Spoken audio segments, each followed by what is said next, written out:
As you probably know, the Minecraft 1.20 update is now out. Or, as it's officially called, the Trails and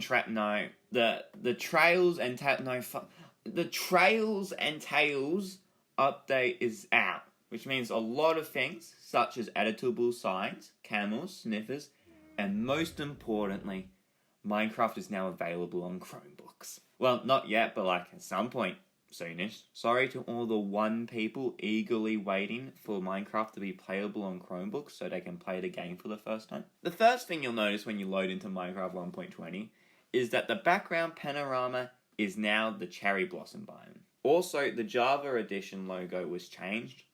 Not changed enough to actually matter, but changed enough to annoy me. After you actually generate a world, there are surprisingly multiple new things you can do.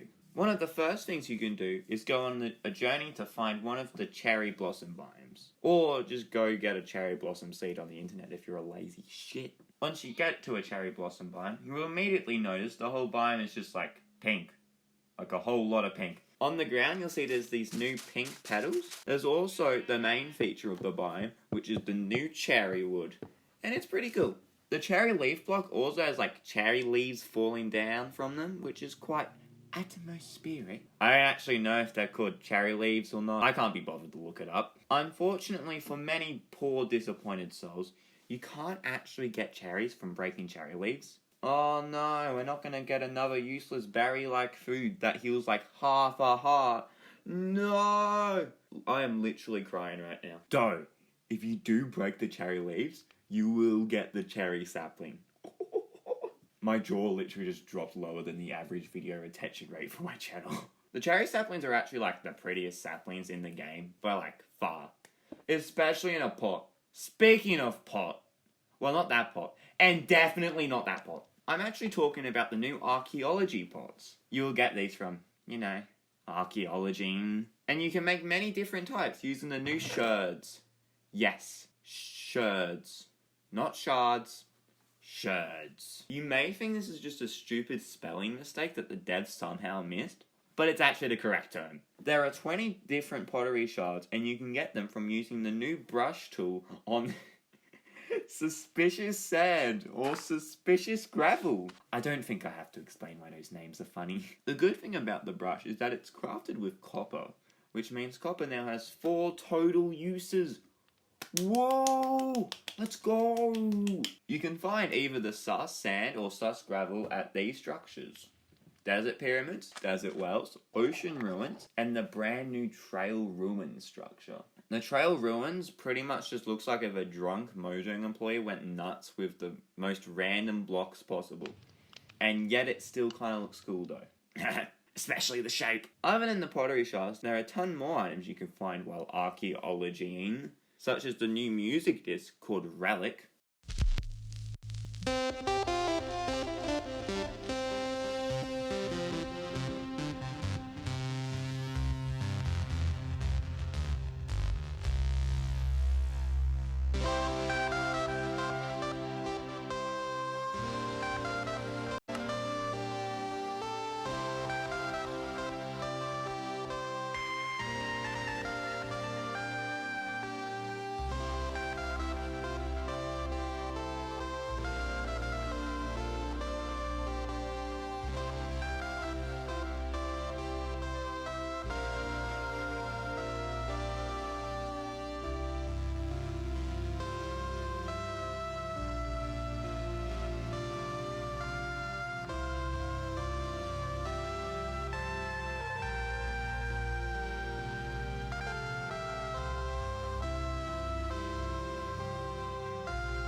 It's not the craziest song, but it's still a nice bop. This also means we have gotten a new music disc every update since 1.16. Well, except for 1.17, but that was like only half an update, because, it's now 2 parts. You can also find the sniffer egg from archaeology in ocean ruins, but only the warm ones? because the sniffer eggs are temperature sensitive, I guess? I don't really know. Fun fact, if you want your sniffer egg to hatch faster, then place it on a moss block so it only takes like half the time. Once the egg hatches, you'll get a snifflet. Unfortunately, they're not called baby sniffers. As you can probably guess from their name, the sniffers like to sniff stuff, and if they sniff the ground enough, they can find seeds for new plants. There are only 2 new plants. Personally, I feel like we could have done like another one. For example, this wall vine plant that was leaked with another sniffer plant. To be fair, we don't know if the vine plant was ever actually going to come to the game. Yeah, but you know, would have been nice. The 2 plants that actually got added into the game are the pitcher pod, which bright looks like shit, literally, and it has this weird base thing when it's growing. Unfortunately, I don't think there's a way to keep the base, but the pitcher plant itself looks pretty exotic, which is good since it's a plant that can only be found by a dinosaur. Just realised I forgot to mention that the sniffer is the first dinosaur in the game. I mean, it's a fictional dinosaur, but still technically a dinosaur. The other plant that can be found by sniffers are the torch flowers. Contrary to their name, the torch flowers don't actually glow, which sucks for everyone because us players don't get a cool glowing dinosaur flower, and it sucks for the devs because they're going to get like severely cyberbullied online. Also, the torch flower seeds are the item used to breed sniffers. Back to archaeology, the other items you'll be looking for while doing the archaeology, other than a bunch of random crap, are some of the armor trims. I mean, the armor trims found from archaeology are like the worst ones, but I guess they're easier to find than the rest. Now, you may be asking, what is an armor trim? And don't worry, young child of ignorance, I will now explain what is an armor trim, aka the best 1.20 feature. Armor trims are a new feature that allows you to customize your armor. First, you need to find a smithing template. You can find these from archaeology or loot in structures. After finding a smithing template, you then have to go to the nearest smithing table, and then finally, you shove your smithing template together with an armor piece of your choice, and then boom, you now have committed armor trimming. I am actually in love with this feature, because firstly, it means you can customize your armor and make some pretty cool looking armor. Secondly, it adds another reason to go to basically every major structure in their game, because now they each have their own unique armor trim template. Thirdly, there's a really cool ultra rare armor template that you can only find at ancient cities, and it only has a 1.2% chance of generating. Fourthly, diamonds now have an actual use in endgame worlds, since you have to use diamonds to copy an armor trim template. Right now, you must be thinking, wow, armor trims are really cool. I want to marry one. I agree, but there is one controversial part of the armor trim system, and that's the netherite upgrade template. Normally, in past Minecraft versions, to get netherite, you would first mine some ancient debris, slap some gold on, and then boom, netherite armor.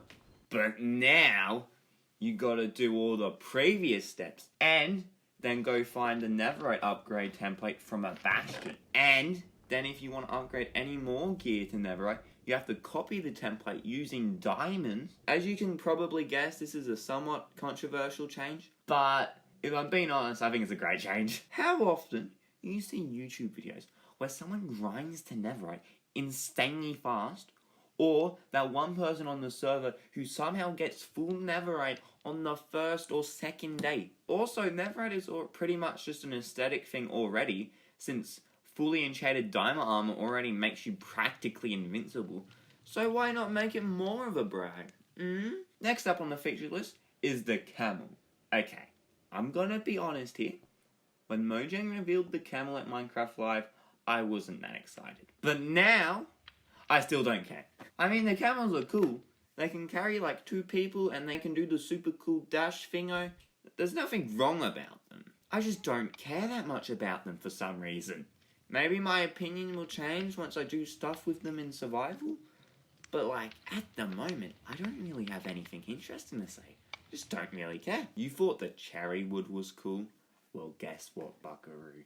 There's a second new wood type in this update, and it's also pretty cool. Introducing bamboo wood. If you like to keep Minecraft worlds for multiple updates, then you'll probably appreciate that if you already have bamboo, you can just craft bamboo wood immediately if you already have bamboo in your world. So that's nice for long-term players. Another nice thing about bamboo wood is that it has this cool mosaic version thing with a different pattern, which is nice. It would be cool if all the wood types had mosaic versions, but on the other hand, I get how it's cool for bamboo wood to have its cool, unique thingo. Another thing with bamboo wood is that instead of having a boat, it has a raft. You may ask, what's the difference between a boat and a raft? And that is a great question. Make sure to tell me when you find the answer. Another great thing about bamboo wood is that it completely breaks the auto tree farm meta, thus making auto tree farms ridiculously OP. Yay! Moving on, the rest of the update is just a bunch of random crap. Well, the whole update is pretty much just a bunch of random crap, but like, it's even more randomer crap. First, we got the hanging signs, which are like signs, but smaller and hanging. The more important change is that you can now edit them. And guess what? You can also now write on the back of the sign. And if you don't want someone to grief your sign by editing it, then you can just right-click it with honeycomb. The next random crap is the Calibrated Skulk sensor. The Calibrated Skulk sensor is crafted by combining a Skulk sensor with 3 amethyst shards. Shout out to Amethyst for getting a new use. The Calibrated Skulk sensor is basically just a Skulk sensor, except you can make it only detect certain vibrations and a ton of other complex redstone smart people changes that I can't be bothered to mention. Next is the Chiseled Bookshelves, which are like regular bookshelves, except you can actually place books in them, which is nice. One of the least talked about features in this update is that there is now a piglin mobhead. I think it would be cool if Mojang decided to add a new mobhead each update, similar to how we've been getting a new music disc each update. Also, speaking of mobheads, now if you put a mobhead on a note block, the note block will play the sound of that mob. Personally, I think this is a nice quality of life change. Also, can't wait with like the amount of creeper pranking. This is going to be chaos. Speaking of quality of life changes, you could probably describe 1.20 as a quality of life update. I would say Minecraft probably needed a quality of life update. Well, more specifically, an inventory update. But I don't think we're getting one of those anytime soon. Comparing 1.20 to 1.19, I definitely think that Mojang have done a much better job. There's still people complaining about the update, but to be fair, that would happen no matter what the update was. I wouldn't say 1.20 is as good of an update as like 1.14 or 1.16, but it's definitely not a bad one. So I'm going to give it a score of 7 baby sniffers out of 10. One nice thing about the release of 1.20 is that there's been significantly less controversy.